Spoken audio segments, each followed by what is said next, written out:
चली गई सुंदर बन के। माया जानती थी ना, माया सज धज कर गई और राम से कहने लगी, सुनो हम आई हैं आपके पास, कितने सुंदर हो आप, हाँ आप कितने सुंदर हो, आपसे हम विवाह करना चाहती हैं। आज सूर्पणखा कह रही है, तुम सम पुरुष ना मौसम नारी। सुनो राम, तुम्हारे जैसा कोई पुरुष नहीं है और मेरे जैसे कोई नारी नहीं है, यह संयोग विधि रचा विचारी। सूर्पणखा कह रही है, ब्रह्मा ने तुम्हारा और हमारा विवाह लिखा है। राम जी ने तुरंत ब्रह्मा जी को कहा, क्यों जी आपने हमारा इसके संग विवाह लिखा? ब्रह्मा ने कहा, ना प्रभु हमने तो सीता के संग लिखा। तो ये क्यों कह रही है? ब्रह्मा जी बोले झूठ बोल रही है। राम जी समझ गए, अच्छा ये कुछ चाल चल रही है, क्यों झूठ कह रही हो? ब्रह्मा तो ऐसा कोई विवाह नहीं लिखा हमारा तुम्हारा। सूर्पणखा बोली, तुम सुंदर हो, हम भी कितनी सुंदर हैं, चलो विवाह कर लेते हैं। राम जी कहते हैं, सुनो वो देखो वो स्त्री दिख रही है तुम्हें? हाँ हाँ दिख रही है। वो कौन है? राम जी बोलो हमारी पत्नी है, सीता उसका नाम है, हमारा विवाह हो चुका, हम शादीशुदा हैं। हाँ और ये पत्नी है। सूर्पणखा बोली, ये दुबली पतली? अच्छा सीता जी जंगल में दुबली पतली हो गई थी। सूर्पणखा बोली, उसमें क्या रखा है? हड्डियां हड्डियां हैं, हम देखो कितनी सुंदर हैं, हाँ हमसे विवाह कर लो। देखो जरा, जब आप कोई अच्छे काम के लिए जाएंगे ना, राम अच्छा काम करने जा रहे हैं, रावण जैसे दुष्ट का नाश करने जा रहे हैं, परंतु जब आप अच्छा काम करने के लिए निकलेंगे ना तो रास्ते में ये बाधाएं भी मिलेंगी आपको। आप जब भी कोई अच्छा काम करने निकलेंगे तो सूर्पणखा जैसी बाधाएं भी आपको उठानी झेलनी पड़ेंगी। राम जी ने क्या कहा, सुनो हम तो विवाह शादीशुदा हैं, हमारा ये भैया है लक्ष्मण, हाँ अब इनसे बात कर लो, यदि ये करना चाहे तो कर ले। अब सूर्पणखा कितनी कितनी कितनी निर्लज्ज है ये महिला। लक्ष्मण के पास गई, सुनो राम तो ठीक है पर तुम भी कोई कम ठीक नहीं हो, तुम भी चलोगे हमें, हाँ हमसे शादी कर लो। लक्ष्मण जी ने कहा, हमने आपसे शादी कर ली तो हम तो राम के चरणों की सेवा करते हैं, और तुम यदि हमसे शादी करोगी तो सीता माँ के रोज तुम्हें वस्त्र साफ करने पड़ेंगे बढ़िया घिस घिस के। सूर्पणखा बोली, हमसे ये कुछ नहीं होगा। तो फिर लक्ष्मण जी बोले, एक काम करो, फिर हमसे क्यों करती हो, फिर राम से विवाह करो तो फिर वहां रहोगी, तो हम तो आपके चरणों की दास हैं। अब सूर्पणखा फिर से गई, सुनो राम लक्ष्मण कुछ ठीक नहीं लग रहा है, आप ही हमसे विवाह कर लो। देखिए जो स्त्रियां आज इस युग में, पता है आजकल भी बहुत सारी स्त्रियां खुद अपना विवाह खुद सेट कर लेती हैं, हाँ सूर्पणखा कौन है? जो अंदर से कुछ और है बाहर से कुछ और है, उसे ही सूर्पणखा जानो। सूर्पणखा की शादी ऑलरेडी हो चुकी थी। सूर्पणखा का विवाह किनसे हुआ था? विद्युत जिह्वा इनके पति का नाम था, रावण के हाथों विद्युत जिह्वा मारा गया था। सूर्पणखा का विवाह ऑलरेडी हो चुका था। राम से कह रही है कि मैं शादी में कुंवारी हूँ, मैं कुंवारी हूँ। राम से कह रही है मैं कुंवारी हूँ। आज हमारे युग में भी, इस कलयुग में भी ऐसी स्त्रियां हैं जो शादी के बाद ना तो मांग भरती, ना तो चूड़ियाँ पहनती, ना तो मंगलसूत्र पहनती। शादी के बाद भी आज कुछ स्त्रियां ऐसा दिखाती हैं कि हम कुंवारी हैं, जो शादी के बाद मांग ना भरे, चूड़ी ना पहने, मंगलसूत्र ना पहने। इससे आप जानो कि ये सूर्पणखा की भतीजी है, ये सूर्पणखा के कुल से है। आज फैशन के कारण ना हमारी बहनें मांग नहीं भरती हैं आजकल शादी के बाद, ना मांग भरती, और भरती भी हैं तो इतना सा घिसनी से घिस लेती हैं बस, और वो भी दूसरे तरफ के बाल उठा के छिपा लेती हैं ताकि लोग ये ना कह सकें कि शादीशुदा है। अरे भाई, नारी के मांग में सिंदूर उसके सौभाग्य का परिचय होता है। सौभाग्यवती नारी के मांग में सिंदूर होता है। विधाता ना करे कि आपके मांग का सिंदूर उजड़ जाए, पर आज सुहागन स्त्रियां भी सिंदूर भरने से लजाती हैं। इन्हें क्या कहा जाएगा? ये सब सूर्पणखा की वंशज हैं। जो स्त्री विवाह के बाद मांग ना भरे, जो स्त्री शादी के बाद लोगों से ये कहे कि अभी मैं कुंवारी हूं, इन्हें आप क्या कहेंगे? सूर्पणखा कह रही है कि मैं कुंवारी हूं।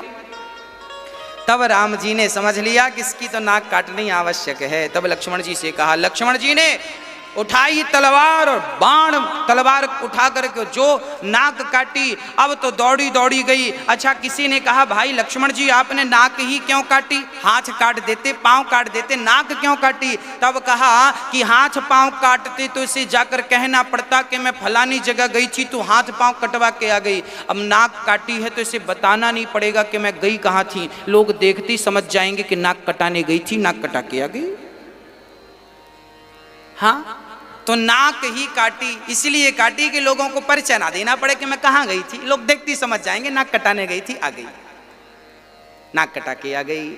हाँ, लक्ष्मण अति लाघव सो नाक कान बिनु कीन, ताके कर रावण कह मनो चुनौती।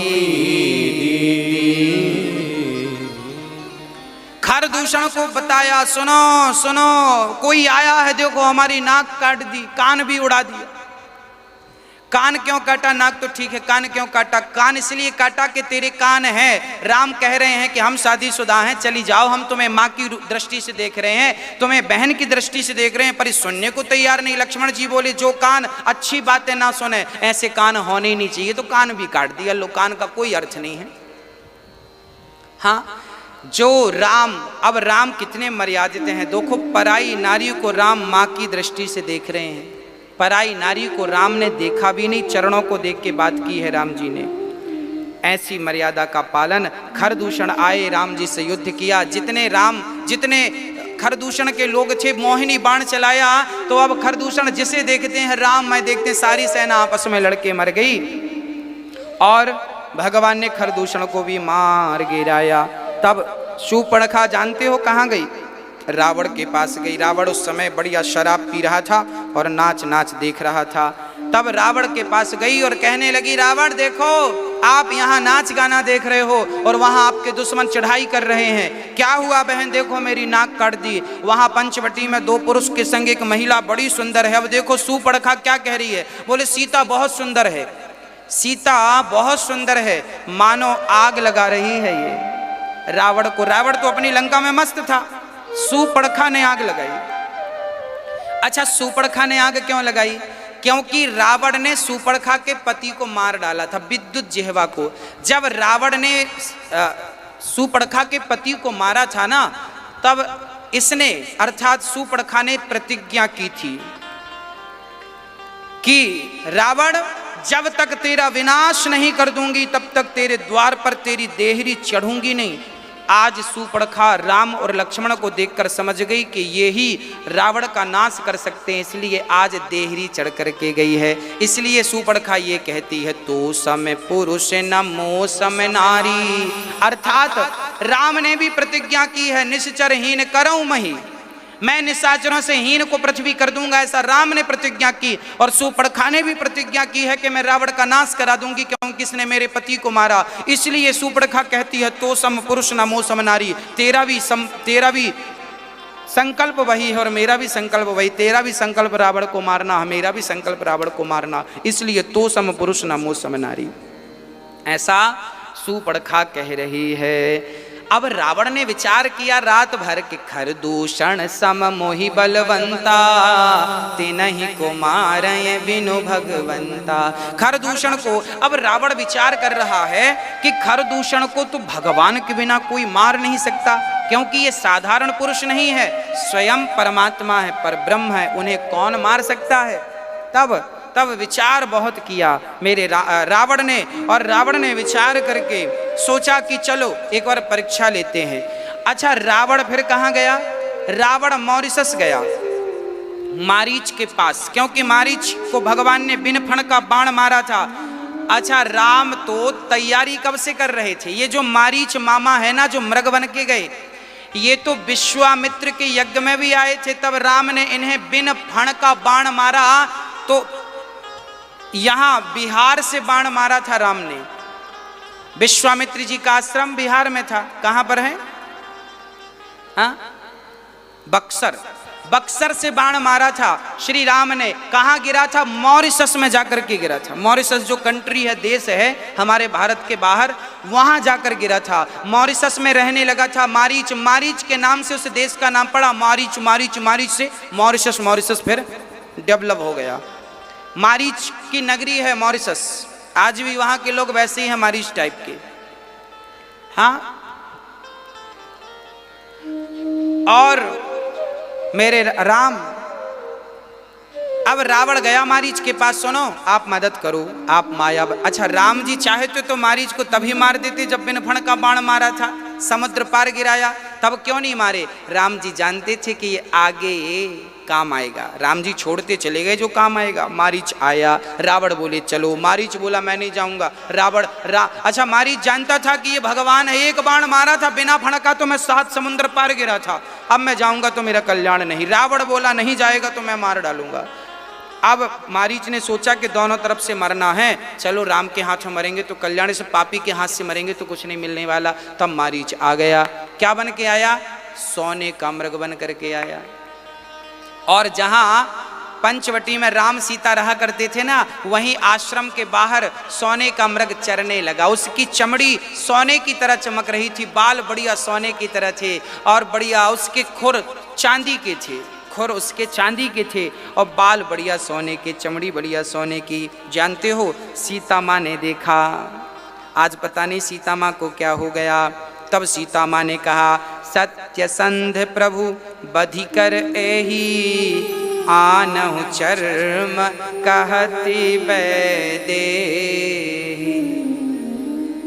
अब राम के 14 वर्ष में 13 वर्ष पूरे हो चुके थे, लगभग 13 वर्ष। सीता जी बोली, प्रभु अब 1 साल बाद तो अयोध्या चलना ही है, तो क्यों ना सोने का मृग अब हम वहां दिखाएंगे कि देखो हम 14 साल वहां थे, तो इसे देख के हमारे ये दिन याद आएंगे। लोग जाते हैं ना कहीं कहीं घूमने, तो वहां से कुछ गिफ्ट टिफ्ट ले आते हैं। सीता जी को लगा ये सोने का मृग बढ़िया मिल जाए तो काम बन जाए। अब राम कह रहे हैं सीता से, सीता सोने का ये मृग, वैसे तो होता सोने का मृग कोई होता है ना, सोने वाने का मृग। अच्छा, रावण ने सोने का मृग बनाया और वहां रावण छिप गया, बड़ी माया थी। और अब श्री राम जी, जब सीता माँ ने कहा कि प्रभु ये ला दीजिए, आप, राम जी कह रहे हैं अच्छा कह रही हो तो ला रहे हैं।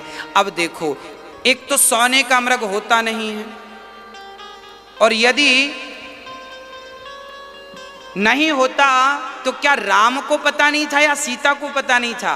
भैया बात ऐसी थी, क्लियर कर दूं आपको, रावण ना राम की परीक्षा ले रहा है। रावण सोच रहा है कि मैं सोने का मृग बनाऊंगा, यदि राम पहचान लेंगे कि ये सोने का मृग तो होता ही नहीं है, तब तो मैं मान लूंगा कि ये भगवान है। रावण बोला यदि ये पहचान गए तो मैं मान लूंगा कि ये भगवान है, और यदि नहीं पहचाने तो मैं मान लूंगा कि ये कोई नर रूप में कोई है, फिर इन्हें मैं मार डालूंगा। रावण आज राम की परीक्षा ले रहे हैं। तब राम सोचे कि रावण यदि तुम हमारी परीक्षा ले रहे हो तो हमें लीला और करनी है, आज हम तुम्हारी परीक्षा में फेल हो जा रहे हैं। तो राम जी रावण की परीक्षा में इसलिए फेल हो गए क्योंकि आगे भी तो कुछ करना था ना, प्लानिंग आगे की थी, तो फेल क्या हो गए। राम जी ने कहा ठीक है सीता हम लाते हैं। अब जरा देखो यहाँ कितना बढ़िया संकेत है, संकेत इतना बढ़िया है कि सीता जी की बुद्धि आज पहली बार राम से हटकर और सोने के मृग में लगी। पहली बार आज सीता माँ ने राम के सिवा भी कोई चाहत की चाह रखी, और जब राम ने सोचा कि अच्छा तुम राम के सिवा भी सोने चांदी में मन लगा रही हो, तो सोने का मृग तो इतना सा है, चलो अब हम तुम्हें कुछ दिन सोने की लंका में ही भेज देते हैं ताकि ढेर सोना मिलेगा। सोने में मन लगाया मेरी सीता माँ ने, तो राम ने सोने की लंका दे दी। इसलिए कहते हैं सोने चांदी में मन लगाओगे तो बड़ा दुख पाओगे, तो सोने चांदी से मन हटाकर मेरे राम में मन लगाओगे तो भवसागर पार हो जाओगे। तो सीता जी की गलती क्या हो गई, आज गलती यह हो गई कि आपने सोने में मन लगाया, राम से मन को हटा दिया थोड़ी देर के लिए, और राम भी चल पड़े। राम भी कितना सुंदर संकेत दे रहे, राम भी संकेत दे रहे हैं। देखिए राम अभी मनुष्य रूप में है तो मनुष्यों की तरह व्यवहार कर रहे हैं राम जी। हाँ, ताकि भगवत्ता प्रकट ना हो जाए। प्रकट तो कई जगह भगवत्ता की है राम ने।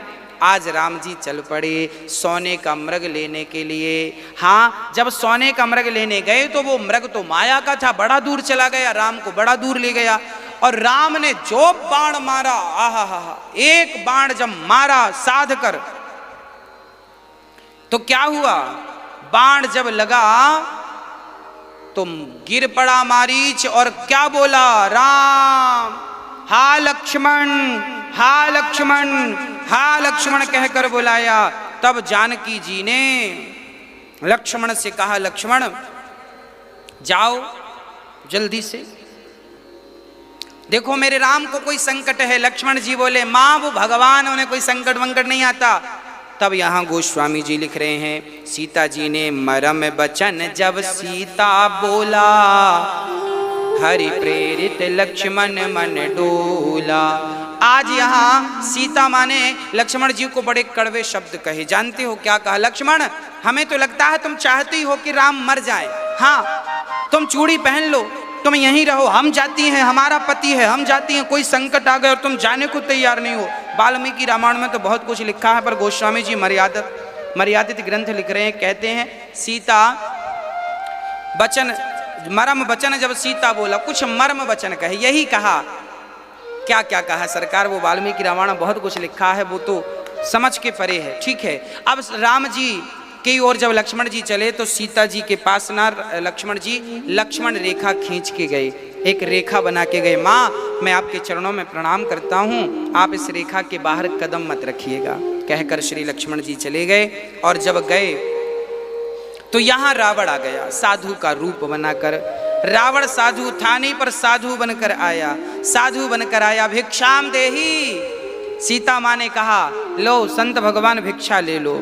रावण बोला बाहर आकर दो, हाँ बाहर आकर दो। सीता जी बोली मैं लक्ष्मण की रेखा पार नहीं कर सकती, आप अंदर आ जाइए। रावण बोला मैं अंदर नहीं आ सकता, नहीं आओगी तो श्राप दे दूंगा। झूठा आडंबर रचा और आडंबर में सीता माँ को फंसाया। और सीता माँ जैसी लक्ष्मण रेखा से बाहर आई, कहते हैं नारी जब जब लक्ष्मण रेखा अर्थात मर्यादा की रेखा का जब जब उल्लंघन करती है, तब तब नारी को बड़ा कष्ट उठाना पड़ता है। इसलिए अपनी मर्यादाओं का उल्लंघन कोई नहीं। ये लक्ष्मण रेखा मेरे सामने भी है और आपके सामने भी है। ये लक्ष्मण रेखा क्या है, ये लक्ष्मण रेखा है मर्यादा की रेखा।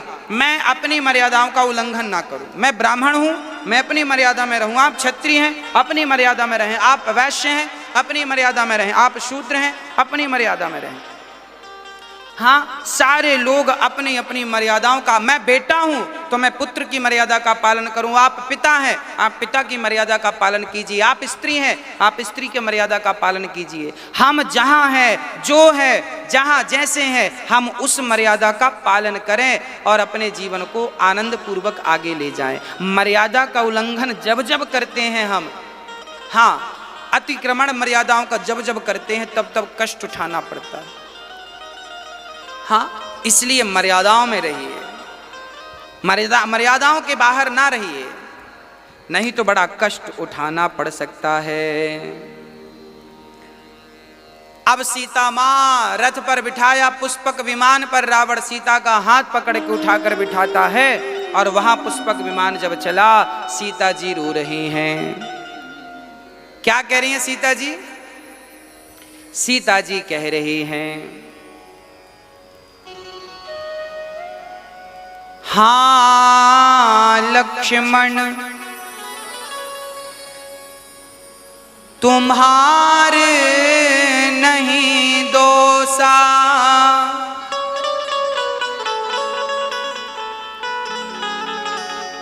हाँ लक्ष्मण तुम्हारे नहीं दोषा,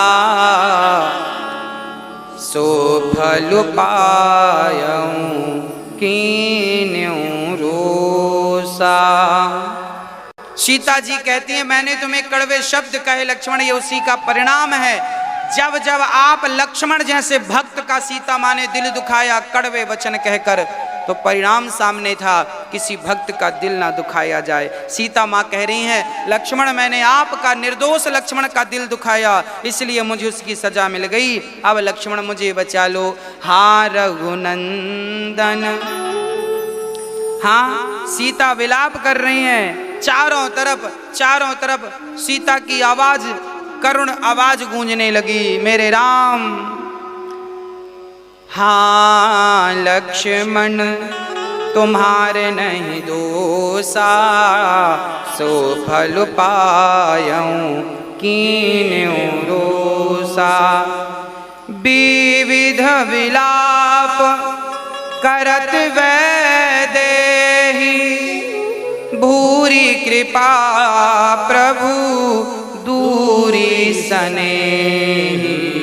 विपति मोर को प्रभु सुनावा, पुरोड़ास चह रासव खावा।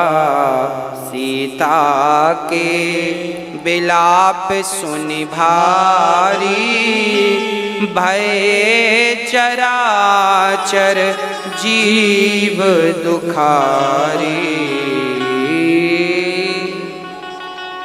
सीता का करुण क्रंदन सुन करके, सीता का रुदन सुन करके वहां जितने जीव जंतु पशु पक्षी थे ना, वो भी दुखी हो गए।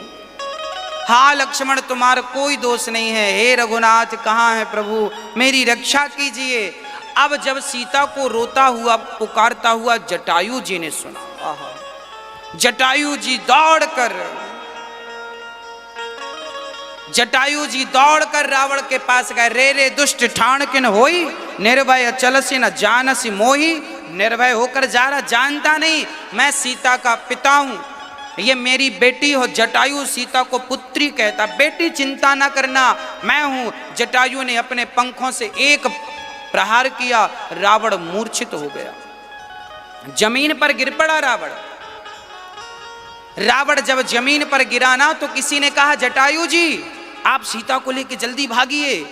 तब जटायु ने कहा कि एक तरफ रावण सीता को लेके भाग गया और दूसरी तरफ मैं सीता को लेके भाग जाऊं तो फिर रावण में और मुझ में अंतर ही क्या रहेगा। मैं पक्षी हूं तो क्या हुआ, धर्म का पालन करना जानता हूं। मैं पहले इसको मारूंगा, इसके किए का दंड दूंगा, फिर मैं कहीं जाकर सीता को राम के चरणों में समर्पित करूंगा।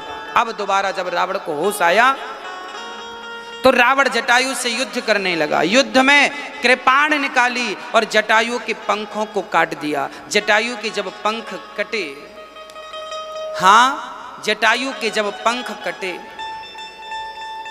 जानते हो क्या हुआ? राम राम कहते हुए जटायु जमीन पर गिर पड़े। अब यहां राम राम कह कर गिरे, वहां लक्ष्मण राम के पास पहुंचे। राम बोले आप सीता कहाँ है? दौड़कर कुटिया पे गए, सीता नहीं थी। तब राम पुकार रहे हैं, हे खग मृग हे मधुकर श्रेणी, तुम देखी सीता मृग ने। हे खग मृग हे मधुकर श्रेणी, तुम देखी सीता मृग नैनी। खंजन सुक कपोत मृग मीना, मधुप निकर कोकिला प्रवीणा। राम हे खग हे मृग, मेरी सीता का कुटिया पे नहीं। चारों तरफ राम ने पशु से पूछ रहे हैं पागलों की तरह, मेरी सीता कहाँ? हे खग हे मृग बताओ, तुम ही बता दो मेरी सीता कहाँ है, सीता कहाँ सीता? राम को रोता हुआ देखकर लक्ष्मण जी बड़े दुखी भये, आगे चले। जटायु से किसी ने कहा, जटायु आपको जब पता था कि रावण से आप जीत नहीं पाओगे तो रावण से पंगा क्यों लिया? अभी तक तो पंख थे तो राम को संदेशा भी दे सकते थे कि रावण लेकर गया, अब तो पंख नहीं है, आप राम के पास कैसे जाओगे? तब जटायु ने कहा, जब पंख थे तो जिम्मेदारी मेरी थी राम के पास जाने की, अब तो पंख नहीं है, अब तो जिम्मेदारी राम की है मेरे पास आने की, वो जिम्मेदारी खुद राम निभाएंगे। जब शक्ति आपकी होती है तो आप चलकर जाएं, जब शक्ति नहीं होती तो भगवान के चरणों में समर्पण कर दें, भगवान खुद चलकर आएंगे। और भक्तों, सीता यहाँ पर जटायु जी ने कहा, जटायु जी, राम जब जटायु के चलते चलते ढूंढते ढूंढते जटायु के पास राम आ गए, जटायु की हालत देखी, जटायु को हृदय से लगाया, राम ने अपनी जटाओं से जटायु के धूल साफ की और जटायु से पूरा हाल पूछा, कहो जटायु कैसे हो? किसने हालत की? पूरा कहा, रावण ने सीता को चुराया है, दक्षिण दिशा में लेकर गया है और मेरी ये हालत कर दी। तब राम ने जटायु को प्रणाम किया, जानते हो पिता की तरह। क्यों प्रणाम किया? क्योंकि जटायु ने पक्षी होकर भी किसी स्त्री का दुख समझा था और हम इंसान होकर भी अपने माँ का दुख नहीं समझते, तो हमसे करोड़ गुना अच्छा तो जटायु ही था।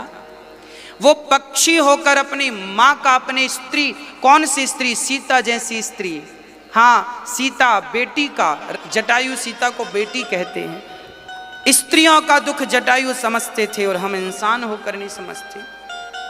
जटायु ने सीता की रक्षा के लिए हाथ तो बढ़ाए, अरे हाथ कट गए, पंख कट गए, बात अलग है, परंतु बढ़ाया तो सही।